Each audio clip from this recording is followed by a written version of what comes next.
Hi, I'm Julie Buck from Bannock County, which is in Pocatello, and I'm a family and consumer sciences educator there, and I really like to cook, and so this has been a great career choice for me. I get to come and teach you one of my favorite meals to cook, and I like to use a slow cooker because I'm a busy person, and I started out being a busy student, and then I was a busy mom, and I'm still busy. So slow cookers are an amazing option for us in our kitchens, and I wanted to just give you a couple of facts about using a slow cooker so that we can be as safe as we can be when we're using them.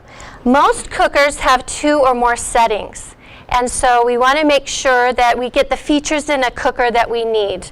Now they have digital cookers that you can set that have preset stations, and it'll cook for so many hours at a certain temperature. That's easy, but dials work great too. Another idea is to be sure and turn the cooker on high for the first hour. You want to get everything in there up to speed, up to temperature as quickly as you can, and then follow the recipe for the rest of the time that's there. While the food is cooking, and once it's done, it will stay safe, food safe, as long as the cooker is on. So we wonder if it's going to be safe at the 7th hour or the 8th hour, and it is, as long as the power stays on at our house and the cooker stays on. Oh yes, and you did find my recipe right, so you can follow along, take notes. My big rule about recipes is if I say something that doesn't sound good or wouldn't work in your family, you just write all over that recipe and you make it personalized for yourself. Another fact about slow cookers is that we want to store leftovers in a shallow container so that we have more surface area exposed to the coolness in the refrigerator so that it can cool down quicker. We'd want to avoid having it in a deep bowl. We'd want it to be in something a little more shallow. So as quickly as you can cool it down, and then if you need to freeze your leftovers, that's great. You can package them accordingly. And when we have leftovers from our slow cooker meal, we're going to want to cook that on a stove, in a microwave, a convection oven, to bring it up to the temperature of 165 degrees. That's a safe reheat temperature. All right, and once we turn it up, get it up there to 165, we can hold it at about 140 and still be food safe. All right, well, let's get started. I've chosen a lean ground hamburger, which tells us that it's about 90 to 95% lean with a little bit of fat. We have to make it stick together in some way, right? So we're going to go ahead and get this in our bowl and just start breaking it up. And another big part of my recipes that I use is I want them to be as healthy for me as I can. And so I chose a Salisbury steak recipe that had some low sodium aspects to it and some low fat aspects to it, so that if that's part of what you need to do for your body and your family, that's a great option for you. I'm going to go ahead and add, I took a medium onion, I cut it in half. Half of it I diced. And I like onions, so I dice them at a size that I'm comfortable with. And I could leave it out. I could also use onion powder. You just do whatever you need to do to add that flavor, though. You don't want to leave it out altogether, but find it in a way that it would work best for you. So incorporate those onions as best you can. Then I'm going to add breadcrumbs. Breadcrumbs are so easy to make on your very own. I like to those last few pieces of bread that nobody wants to eat because they're littler than all the rest, then I just let them dry out, put them in my blender, or if I want when I had kids at home, just put them in a Ziploc bags, let the kids crush those up, roll them with a rolling pin, make your own breadcrumbs. Then you can control that there's no sodium in them, and they just help this stick together really nicely. Worcestershire sauce, or however you want to say it, choose low sodium. It's available. It just adds that savory flavor. You kind of wonder, what am I tasting? And it just is a great asset to lots of beef dishes. Dijon mustard. Not a big mustard fan, but I'll tell you, I like to have mustard so that it gives it a little bit of pop and it just makes it have a nice tang to it. Okay? I'm just going to keep working this in. And then I'm going to use garlic powder. Could I use whole garlic, crushed garlic that I've crushed? I absolutely could. This is just fast, it's easy. It's not garlic salt because I'm cutting down on sodium in this dish. It's garlic powder. So just incorporate that in as best you can.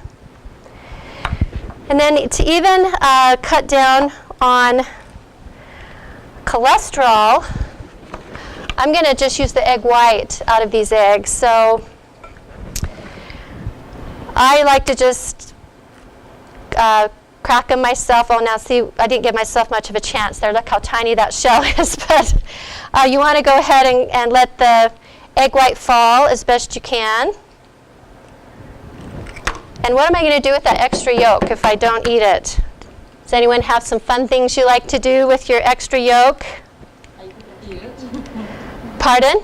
I just eat it.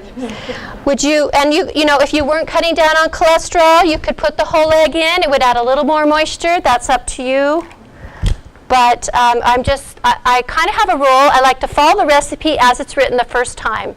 And then I can know if I want to change it otherwise. So that is just going to add some moisture, a little extra protein, biotin.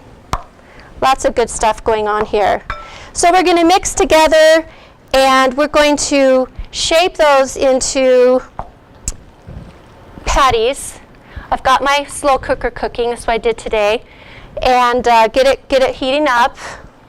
I'm going to shape this into 6 patties. So that would be about 3 ounces a piece, pre-cooked weight. And they actually turn out to be pretty nice sized patties. So that would be 6 patties out of 1 pound. Now I've got a couple of other ingredients up here I want to tell you about. I've got some baby Bella mushrooms. These are a little different than other varieties of mushrooms. They have this lovely golden color on them. Personally, not a huge mushroom fan, but this adds wonderful flavor to the Salisbury steak we're having tonight. And so they're big enough. I sliced them big enough tonight that you can just leave them and not eat them. Pick them out, whatever you want to do, but these add really nice flavor. Another interesting way, part of this recipe is how I'm going to thicken it. So after I make the patties, I am going to sear these in a skillet that I've sprayed with nonstick spray, and I'm just going to get them 1 to 2 minutes on each side. The main purpose for this is to help them hold up in the crock pot, okay? And so it just gives them a little bit of crust on the edge there so that you can have, it can hold up. When you stack these in the crock pot, you're going to stack them like a pyramid, which is kind of fun. It makes sense so that they don't all mesh together in the crock pot. After I take these out of the skillet, I'm going to go ahead and add some extra virgin olive oil. Why extra virgin? Well, extra virgin means that it's unrefined. It has a little more flavor to it, and it has some more vitamins to it. So that's the difference between just olive oil and extra virgin olive oil. Put that in the pan. I'm going to add the half of my onions that was sliced, and I'm going to add all of this 8-ounce package of sliced Bella mushrooms. And just going to get that stirring around till the onions are just starting to turn a little bit transparent.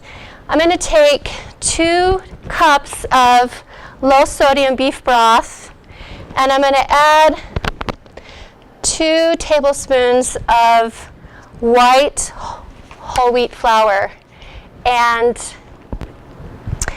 this is a nice grain. It's a whole grain, and it will just thicken at the broth. I pour this in to my sauteing mushrooms and onions. It'll start to thicken. While it's thickening, though, you're going to add a tablespoon of tomato paste. Even if you don't like tomatoes, this is really going to add just a little bit of twang, a nice flavor to it, and it breaks up. And then you just take this mixture, when it just brings it to a boil, pour it onto these patties in the crock pot and turn it on and to the temperature and the time that you want. And it's really creates a lovely low sodium, lower fat Salisbury steak recipe. I have some time for questions. Do you have any questions on the recipe or anything I've talked about tonight? Yes? Do you cook it the 4 to 5 hours on high, or do you turn it to low? No, I went ahead and cooked it the 1 hour high, and then I turned it the rest of the time low. Yes? How much longer would you cook that on low? 4 to 5 hours? The full, yes, the rest of the time. Good question. Other questions? All right, well, thank you very much.